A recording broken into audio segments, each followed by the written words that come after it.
Option box में link है। पहला प्रश्न है, किस संविधान संशोधन के द्वारा वन और जंगली जानवरों एवं पक्षियों के संरक्षण को राज्य सूची से संवर्धित सूची में स्थानांतरित कर दिया गया?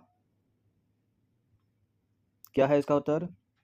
42वां संविधान संशोधन अधिनियम 1976, इसको मिनी कॉन्स्टिट्यूशन भी बोलते हैं, बहुत सारे प्रावधान इसमें किए गए। तो 42वें संविधान संशोधन अधिनियम 1976 के माध्यम से वन और जंगली जानवरों एवं पक्षियों के संरक्षण को राज्य सूची से संवर्धित सूची में स्थानांतरित कर दिया गया। ठीक है। और संविधान के अनुच्छेद 51A(g) में कहा गया है कि वनों और वन्य जीवों सहित प्राकृतिक पर्यावरण की रक्षा और उसमें सुधार करना प्रत्येक नागरिक का मौलिक कर्तव्य होगा। ठीक है, मौलिक कर्तव्य की बात हो रही है। तो 11 मौलिक कर्तव्य हैं वर्तमान में। क्वेश्चन नंबर 2 पर आ जाइए। निम्नलिखित में से कौन सा युग्म सही सम्मिलित नहीं है? कुमार संभवम के सामने कालिदास लिखा, प्रयाग प्रशस्ति के सामने हरिशेन, मत्स्यकटिकम शूद्रकी, मालविकाग्निमित्रम विशाखदत्त। देखिए, कुमार संभवम कालिदास सही है, इलाहाबाद प्रशस्ति हरिशेन सही है, मत्स्यकटिकम या कटिका शूद्रक सही है, मालविकाग्निमित्रम अभिज्ञान शाकुंतलम ये सब कालिदास की रचनाएं हैं, विशाखदत्त की नहीं। तो कवि और नाटककार कालिदास ने अभिज्ञान शाकुंतलम, मालविकाग्निमित्रम, कुमार संभवम और रघुवंशम जैसे महाकाव्यों की रचना की। ठीक है, यही पूछा जाता है कि कौन कौन से महाकाव्य हैं, तो ये सब महाकाव्य हैं। और हरिशेन ने प्रयाग प्रशस्ति की, शूद्रक ने मृच्छकटिकम और विशाखदत्त की रचना है मुद्रा राक्षस। बहुत इंपॉर्टेंट है ये रचना, बहुत पूछते हैं इसको एग्जाम में। और विष्णु शर्मा पंचतंत्र। एक ज्योग्राफी का इंपॉर्टेंट आसान सा प्रश्न, निम्नलिखित में से किस राज्य की सीमा बांग्लादेश से मिलती है? तो बांग्लादेश से मिलती है मिजोरम की सीमा, मेघालय की भी, असम की भी, सभी की। इसके अलावा पश्चिम बंगाल की, त्रिपुरा की। तो असम की सीमा, पश्चिम बंगाल की सीमा, मेघालय की सीमा, त्रिपुरा की सीमा, मिजोरम की सीमा, ये सभी सीमाएं जो हैं भारत के पड़ोसी देश बांग्लादेश से मिलती हैं। तो ये जो त्रिपुरा है, इसको तो बांग्लादेश जो है तीनों ओर से घेरे हुए है।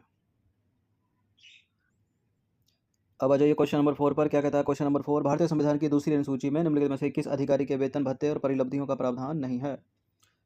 ठीक है, 12 अनुसूचियां भारतीय संविधान में, 12 की 12 इंपॉर्टेंट है, किसी से भी प्रश्न बनते रहते हैं। तो प्रश्न ये भी पूछा सकता है कि अधिकारियों के वेतन भत्ते और परिलब्धियों का प्रावधान कौन सी अनुसूची में? संविधान की दूसरी अनुसूची में। उसमें भी थोड़ा डीप जाके पूछेगा। ठीक है, जो पीसीएस लेवल या फिर यूपीएससी लेवल में आ जाएगा कि किस किस के हैं और किसके नहीं हैं। तो लोकसभा के अध्यक्ष उपाध्यक्ष के, भारत के नियंत्रक और महालेखा परीक्षक, भारत के महान्यायवादी, राज्यसभा के सभापति उपसभापति, यहाँ उपाध्यक्ष लिखा है वैसे तो लोकसभा के अध्यक्ष और उपाध्यक्ष के हैं भत्ते परिलब्धियाँ, नियंत्रक और महालेखा परीक्षक के भी हैं। इसके अलावा राज्यों के राज्यपाल के हैं, भारत के राष्ट्रपति के हैं, राज्यसभा के सभापति उपसभापति यानी उपाध्यक्ष भी हो गए। नियंत्रक महान्यायवादी के नहीं है, मतलब अटॉर्नी जनरल के नहीं है इसमें। तो संविधान की दूसरी अनुसूची में परिलब्धियों भत्ते विशेषाधिकार का प्रावधान है। अच्छा, किस किस के लिए है ये? देखिए, भारत के राष्ट्रपति के लिए हैं, राज्यों के राज्यपाल के लिए हैं।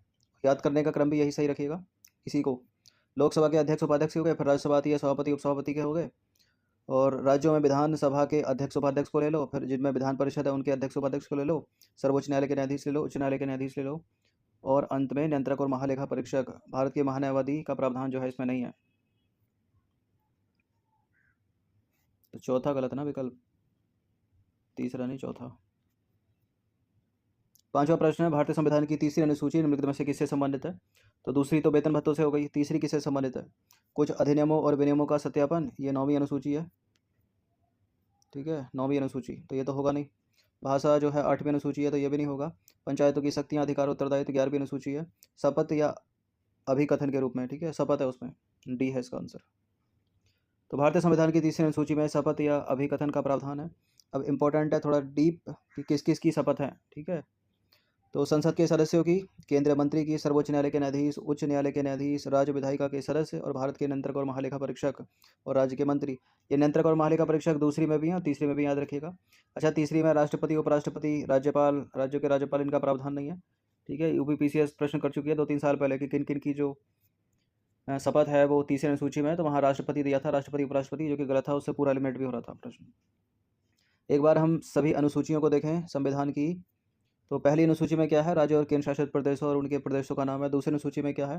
भारत के राष्ट्रपति, न्यायाधीशों, नियंत्रक, महालेखा परीक्षक की परिलब्धियां, वेतन भत्ते, जैसे कि आपने ऊपर देखा। तीसरी अनुसूची में क्या है? न्यायाधीशों सहित निर्वाचित अधिकारियों के लिए कार्यालय की शपथ और अभिकथन है।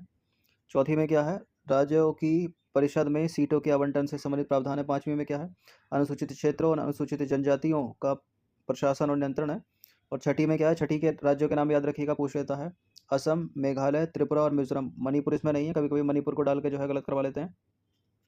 ठीक है, तो असम, मेघालय, त्रिपुरा और मिजोरम राज्यों में जनजातीय क्षेत्रों के प्रशासन के रूप में प्रावधान है। 7वीं अनुसूची में संघ सूची, राज्य सूची, संवर्ती सूची। ठीक है, इंपॉर्टेंट है। कौन कौन से विषय संघ सूची में, राज्य सूची में, संवर्ती सूची में आते हैं, अलग अलग करके पूछ लेता है। 8वीं अनुसूची में भाषाएं हैं। भारतीय संविधान में वर्तमान में 22 भाषाएं, याद रखिएगा। और 9वीं अनुसूची में क्या है, कुछ अधिनियमों और विनियमों का सत्यापन से संबंधित प्रावधान है। 10वीं अनुसूची में दल बदल, ये तो बहुत इंपॉर्टेंट है, कई बार एग्जाम में पूछा रहता है इसे। 11वीं अनुसूची में पंचायतों की शक्तियाँ, अधिकार, जिम्मेदारियाँ। और 12वीं अनुसूची सबसे अंतिम अनुसूची है, शक्तियों, प्राधिकरण और नगर पालिकाओं की जिम्मेदारियाँ इसमें। यानी पंचायत हो गई 11वीं अनुसूची में, और 12वीं में हो गई नगर पालिकाएँ। अब आ जाइए क्वेश्चन नंबर 6 पर। भारतीय संविधान के भाग डैश का अनुच्छेद डैश संसद को संविधान तथा इसकी प्रक्रियाओं को संशोधित करने की शक्तियाँ प्रदान करता है। तो अनुच्छेद 368, 368, 368 तो पता ही होगा आपको, संविधान संशोधन से संबंधित है। लेकिन भाग कौन सा है? भाग है 20, तो यहाँ जाएगा 20, यहाँ जाएगा 368। तो संविधान के भाग 20 का अनुच्छेद 368 संसद को संविधान तथा इसकी प्रक्रियाओं को संशोधित करने की शक्तियाँ प्रदान करता है। और अनुच्छेद 368 में वर्णित प्रक्रिया के अनुसार जो है, संसद संविधान में नए उपबंध जोड़कर या किसी उपबंध को हटाकर या बदलकर संविधान में संशोधन कर सकती है। तो संविधान संशोधन करने की शक्ति किसके पास है? हमारी संसद के पास है, पार्लियामेंट के पास है। अनुच्छेद 368 के तहत देखिए, हालांकि संसद संविधान के मूल ढांचे से जुड़े प्रावधानों में संशोधन नहीं कर सकती, और मूल ढांचे से जुड़े इस सिद्धांत को सर्वोच्च न्यायालय ने केशवानंद भारतीवाद 1973 में प्रतिपादित किया था। इसको पढ़ा भी होगा आपने। क्वेश्चन नंबर 7 पर आ जाइए। निम्नलिखित में से कौन सा एक सही सुमेलित नहीं है? नागालैंड को राज्य का दर्जा प्रदान किया गया 13वां संविधान संशोधन 1962 के द्वारा। गोवा, दमन और दीप को भारतीय संघ में शामिल किया गया 12वां संविधान संशोधन अधिनियम से। पुडुचेरी को भारतीय संघ में शामिल किया गया 14वां संविधान संशोधन। सिंधी भाषा को 8वीं अनुसूची में शामिल किया गया 24वां संविधान संशोधन। ये भाषा से जुड़े बड़े इंपॉर्टेंट है, ये सब पता होने चाहिए आपको। इससे 3 हुए, 21वां, 71वां और 92वां। ठीक है, सिंधी भाषा जोड़ गई 8वीं अनुसूची में। मणिपुरी, कोकली, नेपाली जोड़ी गई इसके अनुसार। 92 के अनुसार बोडो, डोगरी, संथाली, मैथिली जोड़ी गई। टोटल मिलाकर वर्तमान में 22 भाषाएं हो गई। तो 24 नहीं, यहाँ 21 होना चाहिए। ठीक है, सिंधी भाषा जोड़ी गई 8वीं अनुसूची में। बाकी पुडुचेरी को भारतीय संघ में शामिल किया गया 14वां संविधान संशोधन, सही है। गोवा, दमन और द्वीप को भारतीय संघ में शामिल किया गया 12वां संविधान, सही है। और नागालैंड को राज्य का दर्जा दिया गया 13वां संशोधन अधिनियम 1962 के द्वारा, ये भी सही है। तो करेक्ट है, करेक्ट है, करेक्ट है। चौथा वाला इनकरेक्ट है। तो 21वां संविधान संशोधन अधिनियम 1967 की बात करें तो सिंधी भाषा को जो है 8वीं अनुसूची में 15वीं भाषा के रूप में शामिल किया गया। ठीक है, और 16वीं की बात करें, 17वीं की बात करें और 18वीं की बात करें तो मणिपुरी, कोकड़ी, नेपाली। और फिर 19 की बात करें, 20 की बात करें, 21 की बात करें और 22 की बात करें तो बोडो, डोगरी, संथाली, मैथिली, ये तीनों जोड़ी गई 71वां संविधान संशोधन। ये चारों जोड़ी गई 92वां संविधान संशोधन। ठीक है, और सिंधी जोड़ी गई 21वां संविधान संशोधन। इसको याद रखिएगा, इंपॉर्टेंट है। क्वेश्चन नंबर 8 पर आ जाइए। लोकसभा की सीटों की संख्या बढ़ाकर 525 से कर दी गई 545। कौन सा संविधान संशोधन था ये? ना 42वां था, ना 44वां था।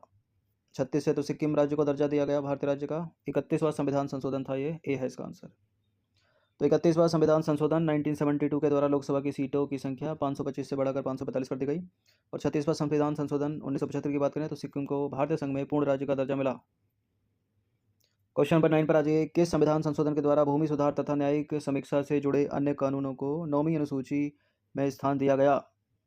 यानी कहना चाह रहा है 9वीं अनुसूची जोड़ी गई भारतीय संविधान में, तो कौन सा था ये? प्रथम संविधान संशोधन तो था 1951। तो प्रथम संविधान संशोधन 1951 के कुछ प्रावधान देखें तो इसके तहत सामाजिक तथा आर्थिक रूप से पिछड़े वर्गों को उन्नति के लिए विशेष उपबंध बनाने हेतु राज्यों को शक्तियां दी गई, और कानून की रक्षा के लिए संपत्ति अधिग्रहण आदि की व्यवस्था की गई। भूमि सुधार तथा न्यायिक समीक्षा से जुड़े अन्य कानूनों को 9वीं अनुसूची में स्थान दिया गया। 10वां प्रश्न है, निम्नलिखित में से किन देशों की सीमा एड्रियाटिक सागर से लगती है? वर्ल्ड ज्योग्राफी का प्रश्न है ये। एड्रियाटिक सागर से कौन कौन से देश लगे हैं? Albania, Montenegro, Bosnia Herzegovina, Italy, Morocco. देखिए, मोरक्को नहीं लगा है, तो जहाँ जहाँ 5 है उसको एलिमिनेट कर दीजिए, ये नहीं होगा। इटली की सीमा लगी है, बोस्निया हर्जेगोविना की लगी है, मोंटेनेग्रो, अल्बानिया की लगी है। 1 2 3 4 हो गया, बी हो गया। तो एड्रियाटिक सागर एक अर्ध संलग्न समुद्र है जो इतावली प्रायद्वीप को बाल्कन से अलग करता है। एड्रियाटिक के साथ सीमा साझा करने वाले देशों की बात करें तो अल्बानिया, मोंटेनेग्रो, बोस्निया और हर्जेगोविना। ठीक है, मोंटेनेग्रो है, मोरक्को नहीं है, याद रखिएगा। क्रोएशिया है, स्लोवेनिया है और इटली है। इसमें देखिए मैप में, तो यह है एड्रियाटिक सी, इटली यहाँ से, अल्बानिया है, मोंटेनेग्रो है, बोस्निया हर्जेगोविना है, क्रोएशिया है, स्लोवेनिया है, नहीं है तो मोरक्को। सिविल सेवा दिवस कब मनाया जाता है? उत्तराखंड पीसीएस में पूछा गया था ये सवाल। 21 अप्रैल को मनाया जाता है सिविल सेवा दिवस। पूछा गया था क्या? पूछा गया था मैं भी। तो 21 अप्रैल 2022 को देश भर में सिविल सेवा दिवस जो है मनाया जाता है। 21 अप्रैल 1947 को आज ही के दिन, मतलब इस दिन, मैनकॉफ हाउस में प्रथम सिविल सेवा सत्र को संबोधित करते हुए देश के प्रथम गृह मंत्री सरदार वल्लभ भाई पटेल ने सिविल सेवकों को स्टील फ्रेम ऑफ इंडिया कहा था। और भारत सरकार वर्ष 2006 से प्रत्येक वर्ष 21 अप्रैल को सिविल सेवा दिवस के रूप में मनाने का निर्णय लिया था। क्वेश्चन नंबर 12 पर आ जाइए। 8 मार्च 2022 को संपूर्ण विश्व में अंतर्राष्ट्रीय महिला दिवस मनाया गया। आपको बताना है कि यह दिवस संयुक्त राष्ट्र द्वारा कब से मनाया जा रहा है? कब से? 1975 से, 1975 से। तो अंतर्राष्ट्रीय महिला दिवस कब मनाया जाता है? 8 मार्च। कब मनाया गया? 8 मार्च 2022 को। मुख्य विषय क्या है इसका इस बार का? Gender equality today for a sustainable tomorrow. Gender equality today for a sustainable tomorrow संयुक्त राष्ट्र द्वारा वर्ष 1975 से मनाया जा रहा है यह दिवस, अंतर्राष्ट्रीय महिला दिवस। 13वां प्रश्न है, विश्व विरासत दिवस कब मनाया जाता है? वर्ल्ड हेरिटेज डे मनाते हैं हम 18 अप्रैल को।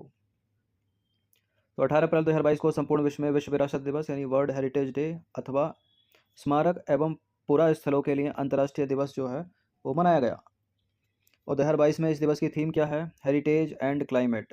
ठीक है। उद्देश्य क्या है? लोगों का ध्यान विश्व विरासत स्थलों की ओर आकर्षित करना, उनके प्रति जागरूकता फैलाना और उनकी सुरक्षा व संरक्षण करना। क्वेश्चन नंबर 14 पर आ जाइए। विश्व गौरैया दिवस कब मनाया जाता है? विश्व गौरैया दिवस मनाया जाता है मार्च में। मार्च में कब? 20 मार्च को। तो विश्व गौरैया दिवस 20 मार्च को मनाया जाता है। 2022 में 20 मार्च को ही मनाया गया। मुख्य विषय क्या है इसका? I love sparrow. उद्देश्य क्या है? संपूर्ण विश्व में गौरैया के संरक्षण के प्रति लोगों को जागरूक करना और यह दिवस 2010 से मनाया जा रहा है। ठीक है। गौरैया की बात करें तो गौरैया का जंतु वैज्ञानिक नाम है पासर डोमेस्टिका। ठीक है। और ये केंद्र शासित राज्य प्रदेश जो है दिल्ली का राजकीय पक्षी है गौरैया, ये हाउस स्पैरो।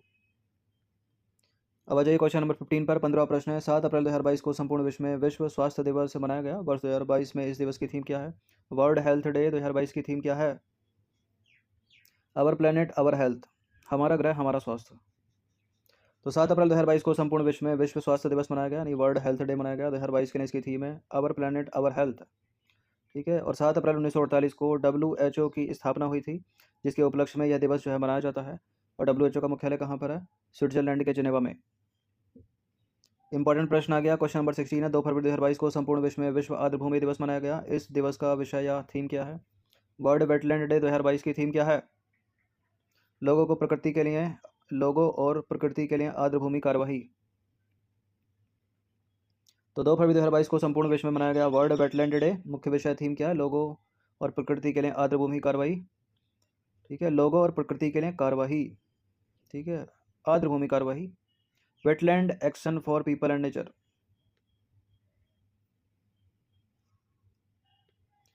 आर्द्र भूमि रह गया यहाँ पर, लोग और प्रकृति के लिए आर्द्र भूमि कार्यवाही। अच्छा, उद्देश्य क्या है, क्यों मनाते हैं इसको? आर्द्र भूमियों के संरक्षण के लिए जागरूकता पैदा करना एवं इस बारे में सकारात्मक एवं स्वीकारात्मक कार्यवाही जो है सुनिश्चित करना। और 2 फरवरी 1971 को विश्व के अंतर्राष्ट्रीय महत्व के आर्द्र भूमि के संरक्षण के लिए रामसर कन्वेंशन पर जो है ईरान के शहर रामसर में हस्ताक्षर हुए थे। और यह दिवस वर्ष 1997 से हर साल मनाया जा रहा है। और वर्तमान में ये इंपॉर्टेंट लाइन 49 आर्द्र भूमि स्थल चिन्हित है भारत में, कुल 49। विश्व रेडियो दिवस कब मनाया जाता है? विश्व रेडियो दिवस मनाया जाता है 13 फरवरी को। ठीक है। तो 13 फरवरी 2022 को विश्व रेडियो दिवस मनाया गया। थीम क्या है इसकी? Radio and trust. Question number 18 पर आ जाइए। 22 मार्च 2022 को विश्व जल दिवस मनाया गया। 2022 में इस दिवस का मुख्य विषय थीम क्या है? वैल्यूइंग वाटर तो पुरानी हो गई, सतत विकास के लिए जल पुरानी हो गई, जल और जलवायु परिवर्तन पुरानी हो गई, भूजल अदृश्य को दृश्य बनाना, भूजल अदृश्य को दृश्य बनाना। तो 22 मार्च 2022 को संपूर्ण विश्व में मनाया गया विश्व जल दिवस। ठीक है। World water day. मुख्य विषय है इसका भूजल अदृश्य को दृश्य बनाना। और उद्देश्य क्या है इसका, जो कि सबके लिए इंपॉर्टेंट है? जल संकट से निपटने हेतु लोगों को जागरूक करना। ठीक है। जो व्यर्थ का पानी वेस्ट करते हैं। तो संयुक्त राष्ट्र महासभा ने वर्ष 1992 में प्रतिवर्ष 22 मार्च को जो है यह दिवस मनाने की घोषणा की थी, यानी विश्व जल दिवस मनाने की घोषणा की थी। क्वेश्चन नंबर 19 पर आ जाइए। 21 मार्च 2022 को संपूर्ण विश्व में अंतर्राष्ट्रीय वन दिवस मनाया गया। वर्ष 2022 में इस दिवस की थीम या मुख्य विषय क्या है? अंतर्राष्ट्रीय वन दिवस 2022 की थीम क्या है? वन और सतत उत्पादन एवं उपभोग। ठीक है। Option number D. तो 21 मार्च 2022 को संपूर्ण विश्व में अंतर्राष्ट्रीय वन दिवस मनाया गया। और मुख्य विषय है इसका, यानी थीम है forest and sustainable production and consumption यानी वन और सतत उत्पादन एवं उपभोग। उद्देश्य क्या है? वन संरक्षण के प्रति जागरूकता बढ़ाना और वर्तमान और भावी पीढ़ियों को वनों के प्रति दृष्टिकोण को सुदृढ़ करना। देखिए, वन जो है विश्व की स्थलीय जैव विविधता का 80% है, जिसमें 60,000 से अधिक वृक्ष प्रजातियां रहती हैं। लगभग 1.6 बिलियन लोग भोजन के लिए, आश्रय के लिए, ऊर्जा के लिए, दवाओं के लिए और आय के लिए सीधे वनों पर निर्भर हैं। वैश्विक स्तर पर हर साल 10 मिलियन हेक्टेयर वनों के क्षेत्रफल में कमी हो रही है, लगभग आइसलैंड के आकार के बराबर। 20वां प्रश्न है, अंतिम प्रश्न है, 2 स्टेटमेंट वाला ये प्रश्न बताने के में से कौन सा करेक्ट होगा? विश्व प्रसन्नता रिपोर्ट 2022 में भारत को 136वां स्थान प्राप्त हुआ है। विश्व प्रसन्नता रिपोर्ट 2022 में फिनलैंड को शीर्ष स्थान प्राप्त हुआ है। कुछ गलत तो नहीं है इसमें? कुछ गलत नहीं है, दोनों के दोनों स्टेटमेंट करेक्ट हैं, सी है इसका आंसर। तो 20 मार्च 2022 को संपूर्ण विश्व में अंतर्राष्ट्रीय प्रसन्नता दिवस मनाया गया। यह दिवस वर्ष 2013 से हर साल विश्व भर में खुशी के महत्व को समझने के लिए जो मनाया जाता है। और हाल ही में संयुक्त राष्ट्र द्वारा जारी विश्व प्रसन्नता रिपोर्ट 2022 में भारत को मिला है 136वां स्थान, जबकि फिनलैंड है शीर्ष स्थान पर और अफगानिस्तान है सबसे अंतिम स्थान पर। तो 20 प्रश्न थे ये, जिनमें से लगभग 10 प्रश्न करंट इंपॉर्टेंट करंट और 10 प्रश्न थे स्टैटिक जीके के। इनकी प्रैक्टिस एक बार कर लीजिएगा, ठीक है? किसी भी टेस्ट को इग्नोर ना करें, हर दिन प्रैक्टिस करते रहें।